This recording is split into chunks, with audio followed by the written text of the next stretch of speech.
Bethlehem Ephrathah, though you are small among the clans of Judah, out of you will come for me one who will be ruler over Israel, whose origins are from of old, from ancient times, from everlasting.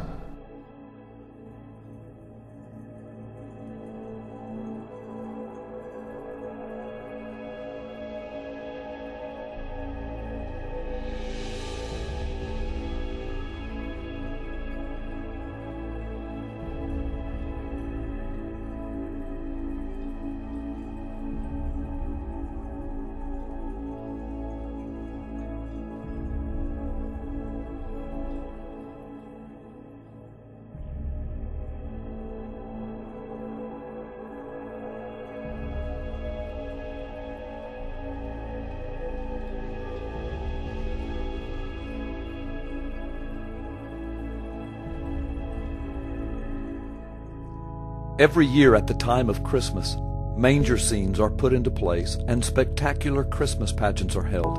The celebration of the arrival of the Christ begins. For the last 2,000 years, every person who has ever heard the story knows that most of the Christmas events happened in and around Bethlehem. But really, the Bethlehem event was a conjunction of several events that had been years in the making, some of them hundreds of years. Many of those circumstances and events we seldom stop to think about or even question anymore. Why did wise men come from the east? And where was the east? When was Jesus born anyway? Was it really December the 25th? Is there anything particularly significant about the day December 25th? Does the Bible give us even a hint as to when Jesus was born? Who were the wise men, and why would they, astronomers from the east, have been so interested in a Jewish Messiah king? Why would they have traveled some 700 miles, risking their lives, and then why would they have desired to worship him? And what exactly was this star that they were following? How can a star stand still and rest over a particular place? Why would King Herod and others not have known about this star if it was so bright, so obvious, and so significant? Why did the wise men have to explain it to him? What was it that they said that so convinced Herod that he then devised a plot to kill the newborn Christ child? What about our modern celebration of Christmas, which often includes Christmas trees and Christmas wreaths and Santa Claus? Should we use these elements? Do they have pagan roots or pagan significance? Should the biblical Christian even celebrate Christmas in the first place? In the next few minutes, you will discover the answers to all of these important questions. The answers to these questions may forever change your view of what really happened at Bethlehem on that special night some 2,000 years ago. Prepare to be amazed and inspired.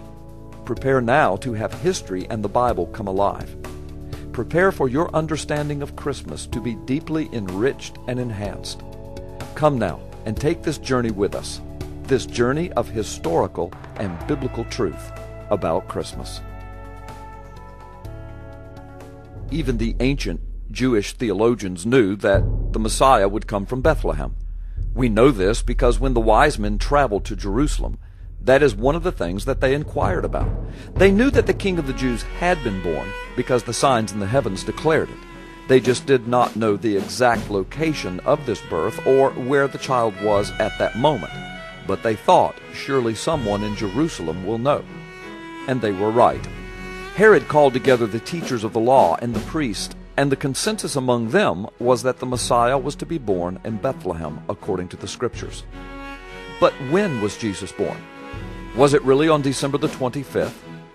Was he really born on a cold winter's night? Actually, to this day, we are not absolutely certain of an exact birth date, but there are several important and deeply interesting, intriguing, historical and biblical considerations to explore. First, it has been reasonably suggested that it was not in the winter because the Bible tells us that the shepherds were living in the fields and sleeping in the fields at night, guarding the sheep as the sheep grazed. To this very day, Bedouin shepherds in the land of Israel will graze their sheep outdoors in the green pastures from early spring through the very first of early fall. approximately April through September or October. By mid-October, the sheep are in pens and are fed whatever has been stored up for them.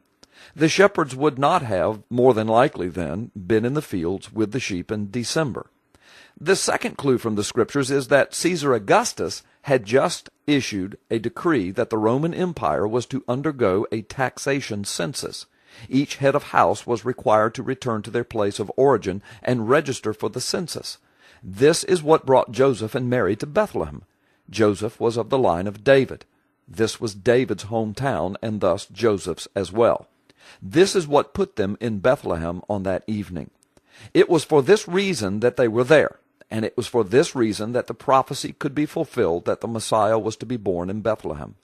Many historians believe that the emperor would not have issued such a decree of taxation and census in the dead of winter, when travel would have been difficult for most and even impossible for some. Rather, he would have preferred that all who could travel would do so and register for the tax. He would have issued this decree, more than likely then, sometime during spring through the very early fall. But the third clue may narrow this time estimation down even further. It is found in the book of Luke. It is found in the very first chapter. The Bible gives us an intriguing possibility for nailing down a close birth date for the Christ child. The priest Zechariah, who was married to Mary's cousin Elizabeth, was serving in the temple under the course of Abijah when the angel visited him and told him of John the Baptist's upcoming birth. The first chapter then goes on to say, when Zechariah returned home from his service, that his wife Elizabeth conceived, and that she kept the conception secret for 5 months. But then we find this exciting clue. The Bible says that it was in the 6th month of Elizabeth's pregnancy that Mary was visited by the angel and told of her pregnancy with the Christ child. We are told a few verses later that upon hearing this news, Mary set out for her cousin Elizabeth's house. So in the 6th month of Elizabeth's pregnancy, Mary conceived. If we could now trace back the 6 months to when Zechariah finished up his ministry in the temple, we could possibly know the conception time of the Christ child in Mary's womb. The answer is found in Luke chapter 1 and in 2 Chronicles chapter 24. These verses tell us that Zechariah was serving his time in the temple under the course of Abijah. 2 Chronicles tells us that the course of Abijah was week 8, starting from the first week of the Jewish calendar.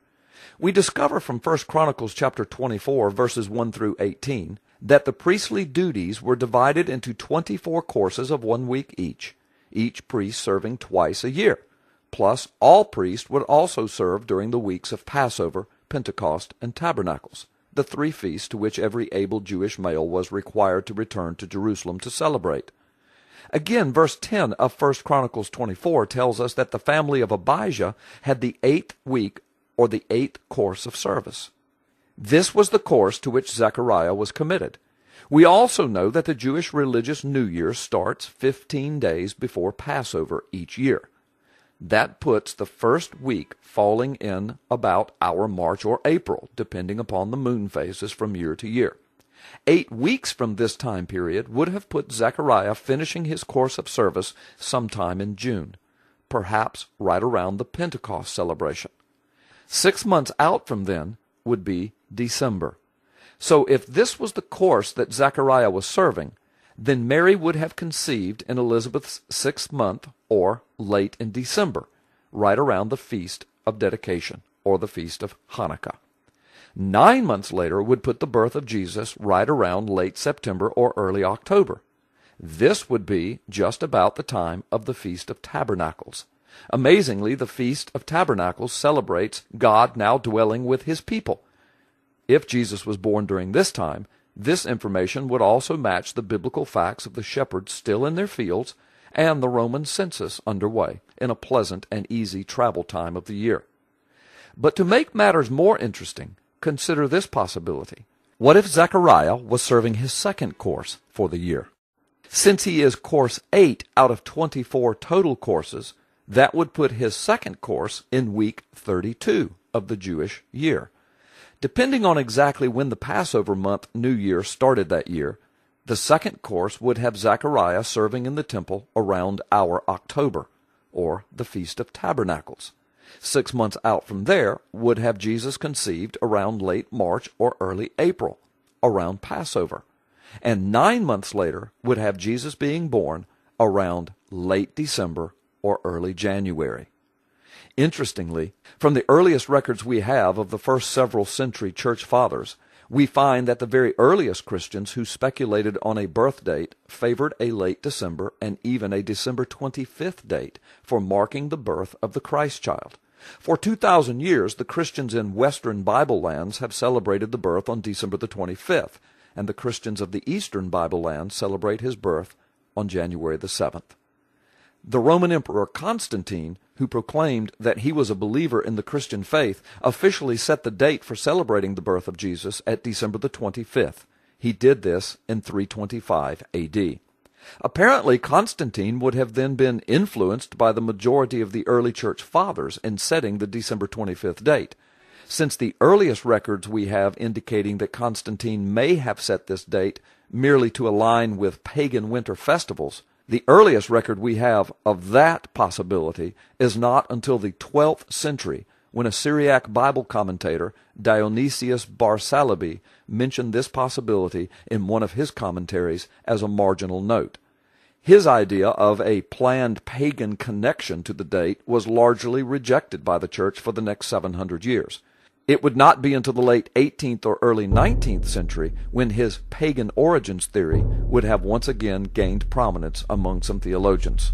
So, measuring from Zechariah's possible temple duties and priestly service, it seems that the two most likely time periods for Jesus' birth from the biblical and historical evidence would be either in the September-October time period or in the late December, early January time period. Again, interestingly, the early church fathers, who were 2,000 years closer to the actual event than we are, opted for the later dates of December the 25th or January the 7th. To this day, we can only wonder what they knew that perhaps we do not. But there is something else very important about the December 25th date. Remember, the early church had distinctly Jewish roots. All of the early gospel writers, with the possible exception of Luke, were Jews. And consider that when God put on flesh, he put on Jewish flesh. It was the Jews who were looking for the Messiah specifically. And it was many of the Jews that declared that the Messiah had come in Jesus. For the first couple of decades of the early church, the scriptures bear out that the church did not even reach out to the Gentiles. It was largely Jewish. And when it did reach out to the Gentiles, the first thing they tried to do with these new Gentile Christians was to make them follow the Jewish laws. The Apostle Paul wrote about this error extensively. Why is the Jewish heritage of the early church important? Because something very rich in Jewish history happened on December the 25th, and Jesus himself celebrated this event, and the scripture records it. That may be surprising to you. You may be wondering right now, where does the scripture mention December the 25th, and where does it say that Jesus did something on that date? First, any good Jew today will tell you that the history of the Maccabean revolt, which began in 167 BC, is central to Jewish ritual and celebration even to this day. The Maccabean revolt, simply put, was the Jewish revolt against the rulers of the aging Greek Empire. The Jews in and around Jerusalem had endured many hardships under tyrannical rulers and military generals. The temple was being used as horse stables for the Greek army. The Jews had finally had enough. Under the leadership of an aging priest and his younger passionate sons, the revolt began. The Jews of Jerusalem and the surrounding area joined in, and after bloody warfare, the Jews won the battle, recaptured Jerusalem, and held control of the city for over 100 years.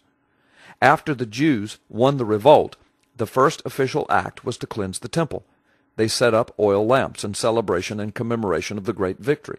The Jews had been under oil rationing imposed by the Greeks, and the oil required for the lamps was in scarce supply. The account is that there was enough oil for one day, but miraculously, the lamps are reported to have burned for 8 straight days.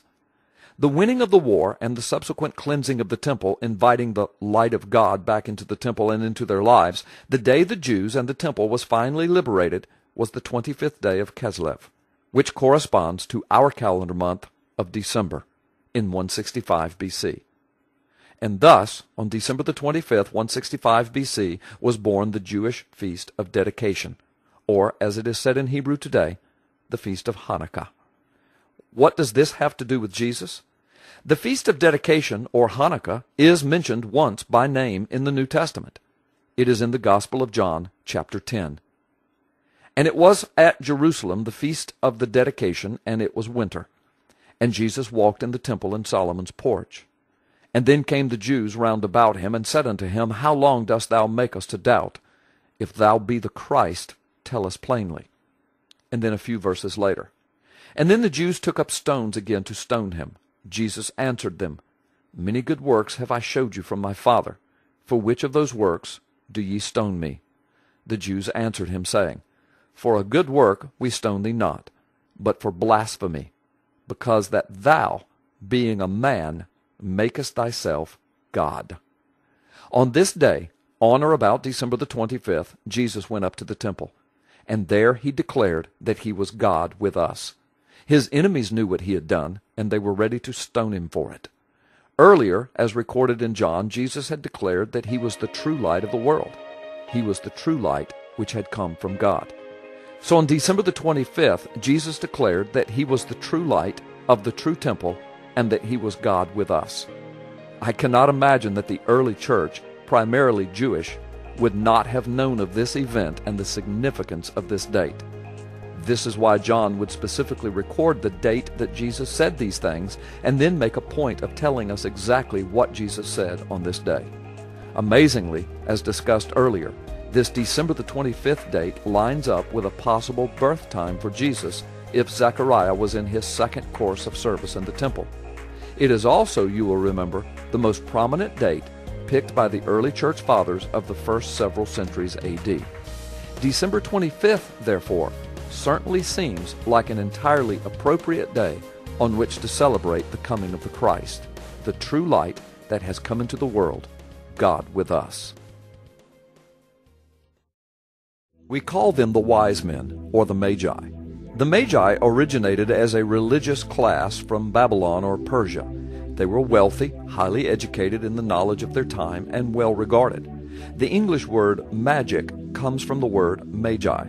Sometimes in the Bible the original word is used for a magician or a sorcerer, but the word can also be used to describe the astronomers, mathematicians, philosophers, and scientists of ancient biblical times. These wise men were often employed in the services of the kings or the pharaohs. We remember the biblical accounting of Moses' encounter with Pharaoh's wise men. We also remember from the Bible that when Nebuchadnezzar, the Babylonian king, carried off Israel into captivity into Babylon, that a young man named Daniel was one of the captives. Daniel was trained in the school of the Magi. He actually went to school to learn to be a wise man, and was literally employed within the service of the king. Of course, the quality that earned Daniel distinction with the king and among the other Magi was that Daniel was God-fearing and always gave God the glory for any wisdom that he had. When Daniel exercised his godly wisdom and helped the king promoted him above all the others. The birth account in Matthew says that these wise men came from the east. It has been long held that more than likely that they did in fact come from the area of ancient Persia or Babylon or what is now known as modern-day Iraq. That trek to Jerusalem would have been over 700 miles by camel, through deserts and over mountains, stopping for resupplies along the way. The journey could have taken months. Apparently, these wise men were very learned astronomers. They were concerned with the stars and knew something very specific about the star that they were watching and following. But the fascinating question is this: why would these Persian wise men be interested in the birth of a Jewish king? Why would they travel a grueling 700 miles to get there, bring him gifts, and announce to King Herod that they were there to worship him, all the while risking their lives in the process? The answer may not be very complex at all. More than likely, these were wise men who were descended from the line of Daniel, or at the very least, descended from the Jews who remained in Babylon and Persia, and then continued their family generations from there. Abraham, the father of the nation of Israel, the Bible tells us, came from the land of Ur of the Chaldees as well. This is the ancient name for the land of Persia or Babylon or modern-day Iraq. So, the logical evidence, the biblical and historical evidence, would seem to indicate that there's a very good possibility that these wise men who came to visit Jesus were of Jewish descent, living in the East, studying the prophecies, the Scripture, and the stars, looking for the heavenly signs for the coming of the Jewish king who would rule as King of Kings. They were in the East, waiting, studying, and looking for the long-awaited Messiah. They now believed, based upon the evidence that they had collected, that the Messiah had been born. They believed that the King of the Jews was now here. So they went to Jerusalem to inquire further. But why Jerusalem? Well, this would also be logical. This was the very center of Jewish life. The temple was there. Scores of synagogues were there. The current Jewish king ruled from there with Rome's permission. The scribes, the priests, the teachers of the law, they were all stationed in Jerusalem. If there was ever a logical place where these wise men might find more information or learn more news about the arrival of Messiah, it would be in Jerusalem. They may have even assumed that this Jewish King of Kings may have been born in Jerusalem. It's obvious from their questioning of Herod that they did not know the exact location of the child, so they set out for Jerusalem. The Bible records that it was here in Jerusalem, after conferring with King Herod, that they learned of the scriptural, prophetic place of the new king's birth. The religious wise men declared to the astronomer wise men that he was to be born in Bethlehem, a small town just 5 miles to the south of Jerusalem. As the wise men looked into the night sky, they were comforted to see that the star they had been following was now, at this time of year, situated perfectly in the southern night sky, directly over the tiny town of Bethlehem. But when actually did the wise men arrive in Bethlehem? Were they at the manger, where Jesus was born, as so many of our modern manger scenes depict? No, actually they were not. Again, the Bible is clear on this matter, and the Bible tells us when they arrived and where they found the newborn king. From Matthew chapter 2. When they had heard the king, they departed, and lo, the star, which they saw in the east, went before them, till it came and stood over where the young child was. When they saw the star, they rejoiced with exceeding great joy. And when they were come into the house, they saw the young child with Mary his mother, and fell down and worshipped him. And when they had opened their treasures, they presented unto him gifts, gold, and frankincense, and myrrh. The Bible couldn't be any more clear. By the time that the wise men arrived in Bethlehem, Mary, Joseph, and Jesus were now living in a house in Bethlehem. The baby Jesus is now described as a child. In the original biblical language, the word used here for child means from a several-month-old infant to a toddler. You will remember that when Herod learned that he had been tricked by the wise men, who never returned to him with the news of the location of the child, Herod sent his troops down to Bethlehem and had every male child from 2 years old and younger slaughtered. Even Herod, after listening to the wise men's accounting of the star and the heavenly signs, even Herod knew that the new-born king was under 2 years of age. But were there really exactly 3 wise men there that night? Again, the Bible tells us that there were wise men, indicating at least more than one. It is assumed that there were 3 because 3 specific gifts are mentioned: gold, frankincense, and myrrh. We do not know for certain how many wise men came looking for the Christ child. 3 is a good assumption, but the exact number is unknown. But what about the gifts? What is their significance? Gold would be a gift appropriate for a king. Frankincense or incense would be the logical gift for a priest to be used in offering sacrifice in the temple. Myrrh had a twofold purpose in ancient days. It was used by the physicians of their day as a healing agent, and it was also used as a preservative in the embalming process. Certainly you have now noticed the symbolic significance of these 3 gifts. They speak to the person of the newborn Christ. He would be a king, a priest, the great physician, and he would give his very life in death for his people. The wise men certainly were wise. They could discern the times, the stars, the signs in the heavens, and the prophecies. They had the wisdom to go to Jerusalem to seek what they did not know. They had the wisdom not to return to Herod. They had the wisdom and the thoughtfulness to bring gifts that were prophetic, gifts that actually proclaimed who Jesus was and what it was that he had come to do. The wise men sought him out, and because they so diligently sought him, they found him. But what about the star that the wise men claimed that they were following? What was so special about this star? Perhaps the most intriguing event of that night in Bethlehem was the star that the wise men were following. We now know much more about the star from the Scriptures than most people realize. Actually, we know at least 7 very clear things about the star from reading the Gospel of Matthew's accounting of it. We know that it somehow signified the birth of the Jewish king. We also know that it rose in the east, like all the other stars. In the Greek, the wise men literally say, "We saw his star rising in the east." Most stars rise in the east, but not all. Pole stars do not do this. And then there are what the ancients called the wandering stars. We now know them as planets. In fact, our English word planet comes from the Greek word that means to wander. They appear to move around through the field of fixed stars because they themselves are in an actual elliptical orbit around the sun, like Earth. The stars, on the other hand, are fixed and do not move. They only appear to move to us because our Earth, our platform of observation, is rotating on its axis and at the same time traveling around the sun in its own but different orbit. Also, we know that the star appeared at a precise time and did precise things that caused the wise men to take note of it. We also know that Herod didn't know when it appeared. This really is an interesting hint, because apparently the star would have been visible to all who looked into the night sky, maybe a little different or brighter than most, but the actual activity of the star would have been apparent only to those with the knowledge and patience to watch it. The wise men had to explain all of this to Herod when they arrived, but once it was pointed out, the Bible says that Herod and everyone in Jerusalem, they were greatly disturbed by the news.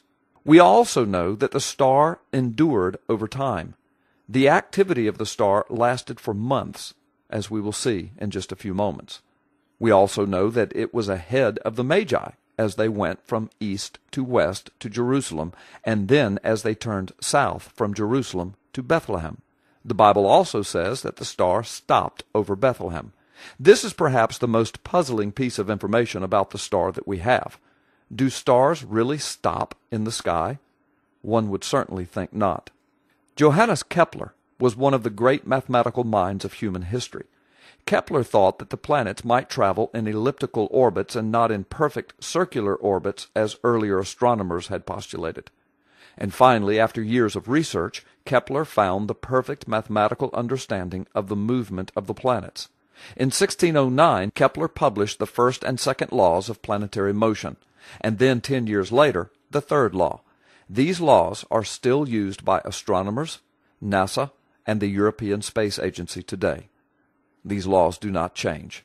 Thanks to Kepler and modern computer technology, we now have the ability to locate heavenly objects with tremendous precision at any given point in history and from any viewing point on the face of the earth. For example, we can calculate what the sky looked like over Jerusalem some 2,000 years ago.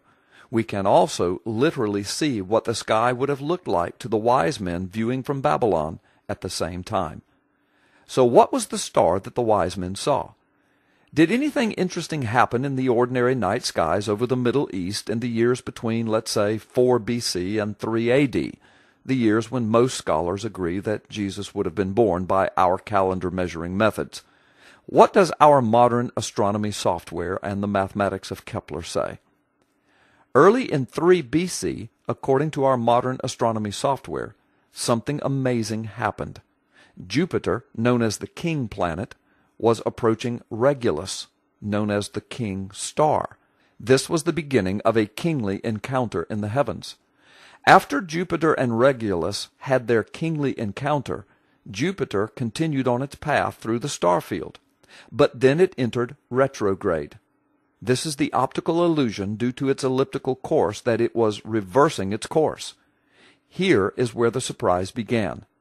Jupiter seemed to change its mind. and reversed its course and headed back to Regulus for a second conjunction. After this second pass, it reversed course again for yet a third rendezvous with Regulus, a triple conjunction. According to astronomers, a triple pass like this is extremely rare. Over a period of months, our watching Magi would have seen the planet of kings dance out a halo above the Star of Kings 3 different times. A 3 times holy coronation was being held in the heavenlies. By September 3 BC, Jupiter had now completed the crowning of Regulus. The conclusion of this triple conjunction also began with the Jewish Feast of Trumpets. Trumpets are often used in the Bible to announce the arrival or the appearance of a king. And of all things, it took place within the constellation of Leo the Lion, further showing a biblical connection with the Jewish tribe of Judah, and the prophecies that the Jewish Messiah would be called the Lion of the tribe of Judah.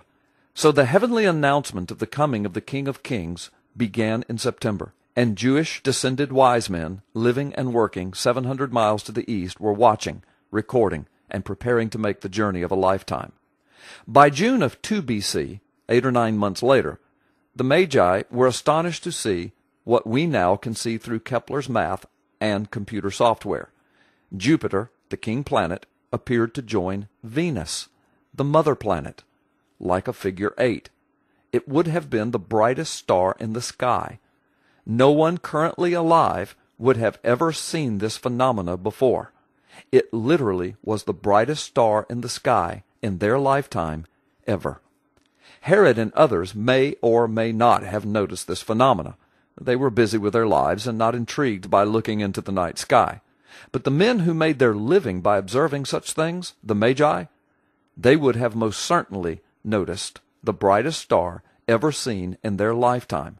It was now visible in the night sky. Sometime later they headed out for Jerusalem. The 700-mile grueling trip, as stated earlier, would have taken quite some time. Then we know that they were in Jerusalem for a while, and the Bible doesn't say how long.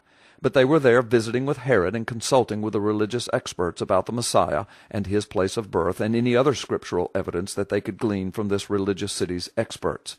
It was during this time that they would have explained all that they had seen to Herod, because the Bible says that Herod did not know about this event in the heavens. Apparently, it was this revelation from the Magi that surprised and then disturbed Herod. The Bible records that all of Jerusalem became disturbed at the news as well. The people had now been educated by the Magi. They were anxious about the news. They were anxious about how this current King Herod, known for his murderous plots, would respond to the news about a new king being born, and how he would respond to the Persian Jewish wise men who wanted to worship this new king. So Herod now sends the wise men to Bethlehem to look for the child. As the wise men traveled, our modern computer programs show that Jupiter would have hung to the south as they were looking from Jerusalem, right over Bethlehem. But the scriptures say that the star stopped. How do we deal with this piece of important information? Our astronomical software shows us that during the month of December 2 BC, Jupiter entered retrograde. And to the naked eye, it appeared as though it literally stopped in the sky. Jupiter would have been seen south of Jerusalem, right over Bethlehem, and of all things, it stopped, precisely according to the computer software, on the evening of December the 25th, 2 BC. Could it be that the wise men arrived at Jesus' house on December the 25th in 2 BC and celebrated his arrival and birth? If this is so, then it is also possible that Jesus was actually born in the September-October time period, in line with Zechariah's first course of service, thus fulfilling what we know about Roman census taking and shepherds in the fields with their sheep. But after this birth in September or October, the wise men showed up a few months later, when Jesus and his family were now in a house, and Jesus was now several months old. This would align with Matthew's accounting. On December the 25th, the wise men may have arrived and celebrated the birth of the newborn king in Bethlehem at the house. Could this be something that the early church fathers and the Christians of the first few centuries AD knew? Could it be that they knew of this very special connection to December the 25th? Could this be why they favored this date for acknowledging the entrance of the Christ child into the world? We may never know, But we certainly can see how this very special date of December the 25th appears and reappears in connection to the birth and the celebration of the birth of Jesus the Christ. This date appears in significant places in history, in the Bible, and in the heavens.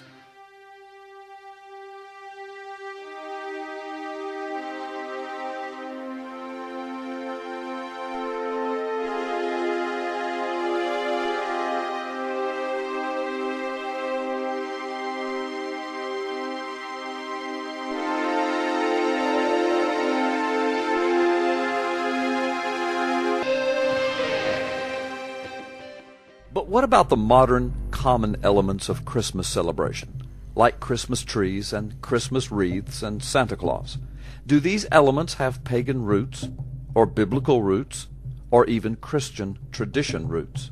While it is true that many pagan cultures that predate Christianity, from the Egyptians to the Romans to the Druids and the Vikings, were accustomed to decorating their homes inside or outside the home with greenery and even evergreen boughs in the winter months to bolster their pagan beliefs in the season changes and the weather-controlling spirits, we, however, have no record of entire trees being brought into pagan homes and then decorated in honor of any pagan deity, in the manner in which Christmas trees are now displayed. In fact, historically, 16th century Germany is credited with starting the Christmas tree tradition as we now know it, when devout Christians brought entire trees into their homes and decorated them. It is a widely held belief that Martin Luther, the 16th century Protestant reformer, first added lighted candles to a tree. Walking toward his home one winter evening, it is reported that he was composing a sermon, and he was awed by the brilliance of the stars twinkling amidst the snow-covered evergreens. To recapture the scene for his family, Martin Luther erected a tree in the main room of his house and wired its branches with lighted candles. The lighted Christmas tree came to symbolize to certain German Christians then the light and life that Jesus brought to a dark world. Although Christmas trees had been a tradition in many German homes since the time of Martin Luther, most 19th century Americans found Christmas trees an oddity. The Pennsylvania German settlements had community trees as early as 1747 in the United States of America. Incidentally, contrary to popular belief, Jeremiah chapter 10, verses 1 through 5, interpreted in its proper context, does not speak to the use of a Christmas tree in any manner. Jeremiah 10, verse 3 through 5 says, "For the customs of the people are vain. For one cutteth a tree out of the forest, the work of the hands of the workman with the axe. They deck it with silver and with gold, they fasten it with nails and with hammers, that it move not. They are upright as the palm tree, but speak not. They must needs be borne, because they cannot go. Be not afraid of them, for they cannot do evil, neither also is it in them to do good." This clearly is a passage concerning the construction of idol statues, chiseled out of wood, crafted by craftsmen, overlaid in gold and silver, placed on stands, and then transported among the people and used by pagan worshippers. The warning is not to participate in idol worship, and to not fear an idol that was merely crafted by the hands of a human being. It simply has nothing to do with a Christmas tree or anything like it. In ancient Rome, people used decorative wreaths as a sign of victory. Sports heroes and kings wore wreaths on their head to proclaim their prominence. Sometimes these wreaths were also displayed on the doors of the homes of athletes or prominent people. Some believe that this is where the hanging of wreaths on doors came from. Jesus himself, you will remember, was forced to wear a wreath of thorns in a display of mockery. The origins of the Advent or the Christmas wreath are found in the folk practices of the pre-Christian Germanic peoples who, during the cold December darkness of Eastern Europe, gathered wreaths of evergreen and lighted fires as signs of hope in a coming spring and a renewed light. But Christians reportedly kept these popular traditions alive, and by the 16th century, Catholics and Protestants throughout Germany were using these symbols to celebrate their Advent hope in Jesus Christ, the everlasting light. From Germany, the use of the Advent wreath spread to other parts of the Christian world. Many Christians have come to see the wreath as a symbol of the crown of thorns placed on Jesus' head, except the Christmas wreath symbolizes a crown of victory rather than a crown of mockery. Believe it or not, Santa Claus has been around since the 4th century, almost 1,600 years. Originally known as St. Nicholas, the famous and popular Greek bishop was immortalized because of his generous and loving nature towards children. He was said to have brought joy to the poor by throwing gifts through their open windows or by leaving shoes with coins in them on their doorsteps. The Dutch called him Sinterklaas. It wasn't until the Dutch began entering America that the colonials of New York began calling him Santa Claus. The images of Santa Claus have gone through various stages of portrayal, from an Irish elf-looking fellow to a skinny man dressed in baggy red clothing to the modern rendition of a fat, jolly, pipe-smoking man dressed in a red suit. The modern image finds its roots in a 1931 Coca-Cola Company advertising campaign. Although Santa Claus is entirely mythical in his modern presentation, his roots are found in a real Christian leader of the 4th century church, St. Nicholas, who really did secretly give surprise gifts to poor children around Christmas time as a sign of Christian expression and charity. So then, these are some of the historical and biblical truths about Christmas.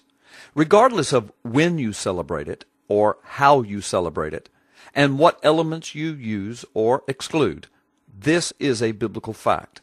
The celebration of the coming of the Christ into the world through the womb of a virgin to become our sacrifice of sin so that we could be restored in right relationship with God, it is the single most celebrated event in all of the Bible. Consider this.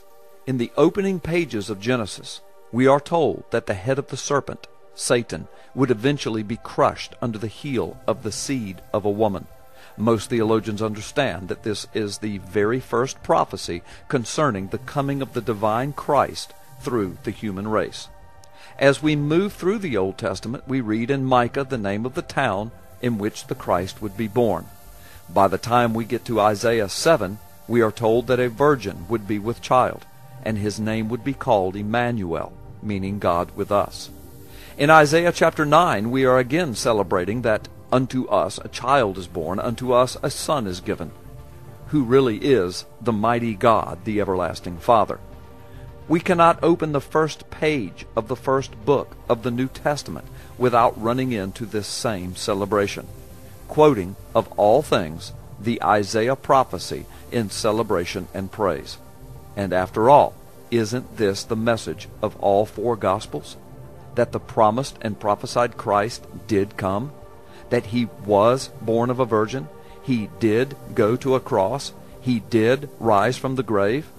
John begins his gospel with the celebration that the divine Word, the supernatural, became human flesh through birth into the human race.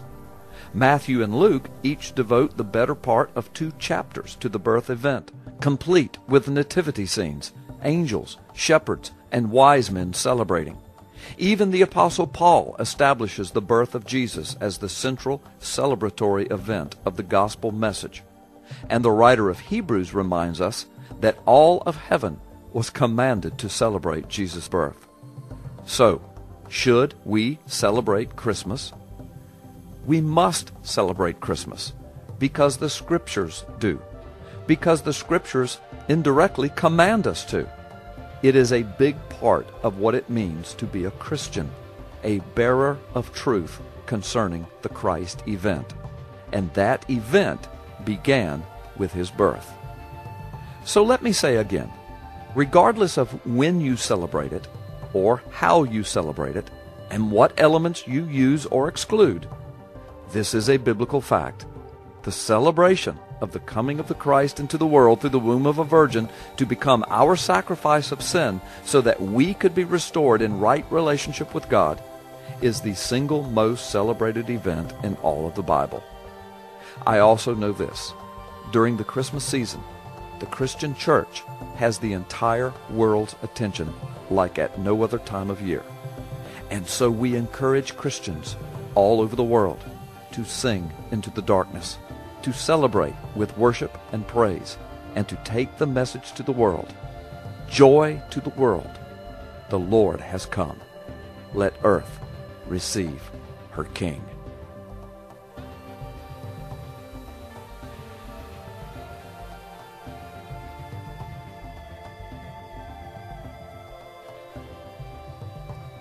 And now you know the truth about Christmas.